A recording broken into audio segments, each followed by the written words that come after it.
రాజన్న సిరిసిల్ల జిల్లా వేములవాడ శ్రీ రాజరాజేశ్వరి స్వామి భక్తుల పాలిట కొంగు బంగారం రాజన్నకు అత్యంత ప్రీతిపాత్రమైన కోడెముక్కులు చెల్లించుకుంటారు భక్తులు. తాజాగా రాజన్న కార్యాలయంలో రికార్డు గదిలో ఉండవలసిన కోడెముక్కు టికెట్ల కౌంటర్ పోల్యూస్ బుక్లు లడ్డూ కౌంటర్ సమీపంలో ఫ్లైఓవర్ తడకల పందిరి మీద ప్రత్యక్షమయ్యాయి.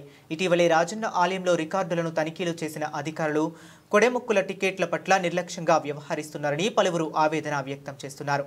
దీనిపై సమగ్ర విచారణ జరిపే నిందితులను పట్టుకోవాలని అధికారులను కోరుతున్నారు ఆలయ సిబ్బంది.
వీడియో దేకాదు చెప్పనా.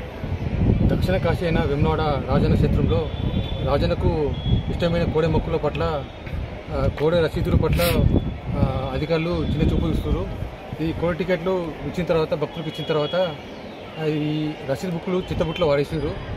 ఇవి ఈ అధికారులు సొంతంగా గుర్తించారా లేకపోతే ఇవి దేవస్థానం సంబంధించినవి అనేది పూర్తి వివరాలు తెలియాలి. ఎందుకంటే ఈ రికార్డులో ఉండాల్సిన రసీదు బుక్లను చెత్తబుట్టలో వాడడం పట్ల నిర్లక్ష్యంగా వాడడం పట్ల అనుమానాలు వ్యక్తమవుతున్నాయి. దీనిపై విజిలెన్స్ విచారణ చేపట్టాలని చెప్పి హిందూ పరిషత్ డిమాండ్ చేస్తుంది.